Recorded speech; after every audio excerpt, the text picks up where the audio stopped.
Ouais, salut YouTube.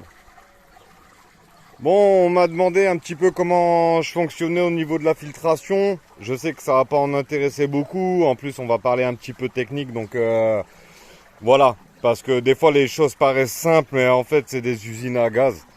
Donc, toujours pareil, hein, la piscine Intex qui sert de bassin. Là, je sais pas si on peut voir le fond bien, tu vois. Donc, moi, je mets du sable au fond. Comme un aquarium, tranquille. En plus, elles aiment bien les farfouiner dedans. Ça leur fait une occupation, c'est cool, tu vois, et ça me permet de faire un bon support pour tout ce qui est bactéries, dénitrification et tout ça, tu vois. Donc ça, c'est un premier point. Après, comment que ça se passe? J'utilise en fait un filtre à sable. Filtre à sable de piscine. Jusque-là, tout va bien. La pomme, c'est quoi? C'est 230 watts, 6 mètres cubes. Ok. À l'intérieur, j'ai mis de la zéolite, mais pas du petit grain. J'ai mis du grain, je sais pas, ça doit être entre 8 et 12, 8 et 15 millimètres, tu vois. Pourquoi? Parce que lui, il me sert qu'à filtrer gros. Il me sert qu'à filtrer le gros grain, on va dire, je sais pas moi, de 2 à 3 millimètres, 4 millimètres, jusqu'à peut-être 1 millimètre. Une fois qu'il est chargé, il descend. Après, c'est en cours, hein. Le truc c'est que je modifie tout le temps et j'essaie de trouver ma sauce. L'intérêt c'est de consommer le minimum d'EDF. Après, je descends au fond de cette cuve. Cette cuve fait 200 litres. Et pareil, je cherchais un substrat en fait qui allait plutôt pas mal. Et je me suis mis du géotextile. Moi je sais pas si on le voit là à l'intérieur. Tu vois, j'ai mis des tuiles et tout, enfin des morceaux de briques foraines. Parce qu'il a tendance à vouloir remonter, donc je l'ai lesté. Et j'ai mis du géotextile de chantier, hein. Ni plus ni moins. Et déjà là, tu vois, on voit contre la paroi et tout, tu vois, ça filtre fin. Mais il me reste des petites particules. Là, il me faudrait un filtre à grille en fait derrière. Mais le filtre à grille, c'est pareil. J'essaie de pas consommer trop d'eau. Pas trop d'eau et pas trop d'EDF. Et ça devient une tannée, hein, les gars, quand on veut pas consommer trop d'eau et d'EDF. Hein. Si t'es nos limites en eau et nos limites en EDF, c'est facile un bassin. Mais quand tu veux faire les trucs bourrins, c'est plus compliqué. Donc là, tu vois, il sature, il dégonfle, machin et tout. Ça, je sais que ma pompe, elle est pas trop chargée. Quand il arrête de faire ce petit bruit là, c'est pareil, hein, des fois ça tient pas grand chose, c'est comme la mécanique. Hein. Tu vois, hop, il va saturer.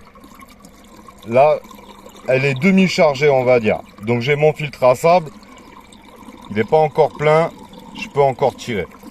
Ok, donc de là j'ai une eau qui repart dans le bassin, qui est déjà à peu près propre.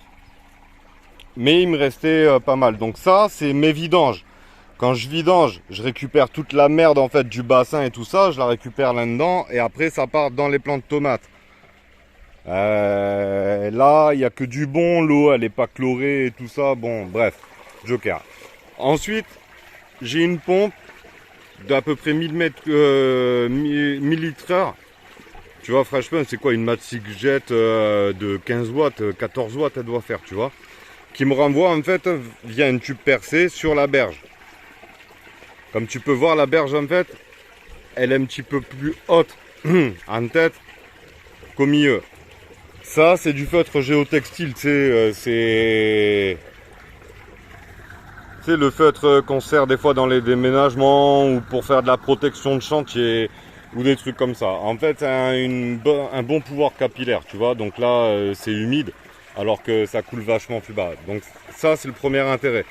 Deuxième intérêt, en fait, ça va se saturer petit à petit et j'arrive à filtrer fin. Donc, il reste toujours un peu des particules, tu vois. Moi, c'est pas le bassin de compète avec le filtre à tambour, machin et tout. Moi, je te parle d'un truc qui marche pas cher, tu vois. Donc, elle va se saturer, ça me fait, tu vois, des petites flaques. En plus, j'ai les oiseaux qui viennent, tu sais, boire. Se tremper, machin, moi ça me régale, tu sais, de voir les tourterelles et tout, tu vois, franchement. il y a un mort de guêpes, d'abeilles et tout, ben, résultat, elles tournent pas trop autour de la piscine pour les gosses, c'est pas plus mal. Et ça pollinise le jardin en même temps. Tu vois, donc la berge, ça a beaucoup d'intérêt. Mine de rien, on voit ça, ouais. Alors là, je me suis fait défoncer la berge par les oiseaux qu'on préférait faire des nids plutôt que je mette des trucs. Bon, ok, c'est pas grave ça. Tu vois, donc là, mais elle me sert de filtration. Parce que là, ça filtre le fin, en fait, vraiment fin. Quand ça passe à travers, tu vois, t'as pratiquement plus rien. Tu vois, l'eau, elle est parfaite. Et un autre intérêt, c'est que tu vois, tu as un dépôt d'algues en fait qui vient se faire à la surface en fait, qui rentre en compétition directement avec le bassin. C'est un peu comme dans les aquariums marins. Pour ceux qui ont bouffé du marin, tu vois, des fois tu vas faire des bacs secondaires hyper éclairés en fait, pour créer des algues dans ce bac-là, pour éviter d'en créer dans ton bac principal avec tes acroporas et tout, c'est pour foutre la merde. Donc t'as dans ton bac, ouais, il est super joli et tout, machin. Bah ouais, mais parce que t'as un truc qui bouffe et qui fait plein d'algues. Donc là, mon truc qui fait plein d'algues, en fait, il est là. Autre intérêt de la berge, et c'est là où vous allez voir que ça devient assez barge. C'est, voyez comment ça descend en pluie. Alors, la berge, elle me fait de l'ombre sur le bassin. Ça me fait un refuge pour les poissons en cas de stress, tu vois. Bon, ben là, ils sont pas spécialement stressés, ils sont avec moi. Ils attendent qu'un seul truc, c'est que je leur donne à bouffer. Tu vois, mais ça limite. Donc la température, création d'ombre. Ça fait un refuge aux carpes, parce que ça leur fait un coin d'ombre. Si elles ont des têtes qui leur reviennent pas, tac, elles partent sous la berge, elles sont à l'abri, elles sont tranquilles. S'il y a les buses dans le ciel qui tournent autour du bassin, elles peuvent se mettre à l'abri. Autre chose, il y a un phénomène de pluie, tu vois, c'est un ruissellement. Et résultat, ce ruissellement, en fait, ce système de pluie, en fait, me fait baisser la température d'au moins 2 degrés, tu vois, sur le bassin.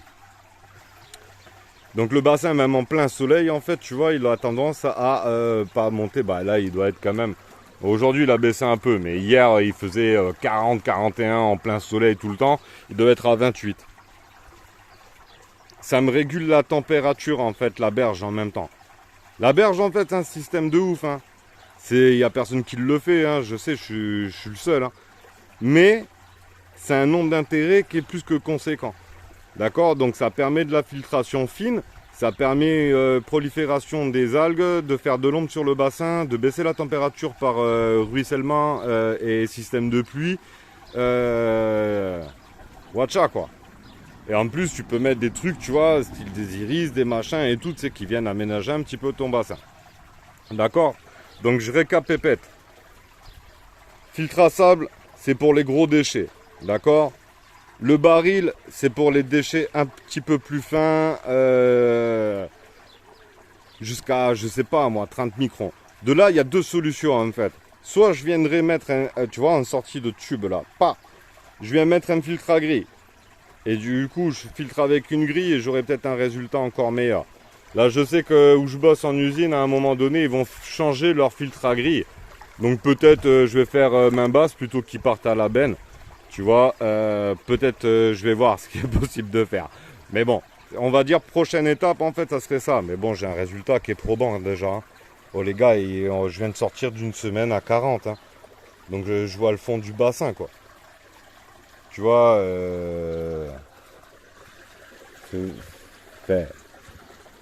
tu vois, il y a 1 mètre d'eau à peu près, tu vois. Donc je pense que ouais, bon, moi ça me suffit. Les carpes elles sont contentes, moi je suis content, j'arrive à les voir. Le seul truc qu'il y a, c'est peut-être pas à la caméra, on le verra, mais j'ai une petite couleur un peu ambrée, machin, qui doit venir certainement un peu de la racine et de la tourbe que j'avais à l'époque sur la berge et à l'intérieur des nénuphars. Donc bon, ben ça à force de changement d'eau et tout, ça va se tasser. Il va me falloir 1 an, 2 ans, j'en sais rien. Peut-être ça se tassera jamais. En gros, voilà dans l'idée quoi. Ouais, ma canne qui vient chercher, j'ai fait des trous partout, tu vois, elle vient chercher en bas. Tu vois, avec les trous d'aspiration, histoire d'eux. Hein. Mais je trouve que j'ai un résultat, mine de rien. Ah ouais, si, j'oubliais, attendez. Parce que non, ça serait trop facile en fait. Putain, j'ai marché sur une guêpe. Putain, mais ça fait mal en fait. Oh, il fallait que ça m'arrive maintenant, tu vois. Bon, c'est pas grave, on va continuer comme ça, mais ça fait mal. Donc, là, j'ai une pompe qui relève, en fait, tu vois, sur deux filtres UV. J'ai un filtre UV de 7 watts et j'ai un filtre UV de 18 watts. Je les ai mis en série. Pourquoi? Parce qu'en fait, dans les UV, ce qui compte, c'est le temps d'illumination d'UV. Donc là, je suis avec une remontée de 2 mètres cubes, 2 mètres cubeurs, tu vois, et je passe par les deux filtres en même temps. Résultat, en fait, je me retrouve avec 1 seconde et demie, peut-être 2 secondes, tu vois, d'exposition aux UV. Et ça me permet, voilà. Normalement, je suis un peu court en UV. Mais bon, le résultat, il est là. En fait, ça se voit pas bien la caméra, mais la guêpe, je pense que c'est une abeille. Elle m'a pris l'orteil bien comme il faut. Alors sur ce, la famille, je vais aller pleurer. Et je vous fais un gros bisou, portez-vous bien. Voilà l'explication de la berge. Donc là, on a 7 watts plus 18 watts, machin, allez, on va arrondir à 25 watts. 230 watts de pompe. Plus 15 watts, tu vois, pour même pas 280 watts, en fait, j'arrive à filtrer 12 mètres cubes. 12 mètres cubes, 280 watts. Ouais, je mets pas quiconque à faire mieux, hein, parce qu'il y a toujours mieux. Mais je demande à voir. Je demande à voir, avec le peu d'investissement et tout, on parle de trucs à 15 balles, d'un tonneau récupéré à 0, du géotextile que c'est mon pote le terrassier, c'était une chute que j'ai mis dedans. Voilà, 0. D'accord, j'en ai pour peut-être 50 balles de zéolite parce qu'il me fallait un truc bien particulier.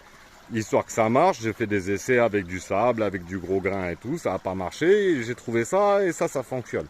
Donc, en gros, voilà. Ça, je les avais pour les aquariums, c'est de la récupération. Sinon, bon, ben, pour un petit billet, là, quand même, vite fait. Mais voilà, c'est avec ça que je filtre. Bon, allez, je vous fais un gros bisou, la famille. Portez-vous bien. Ciao.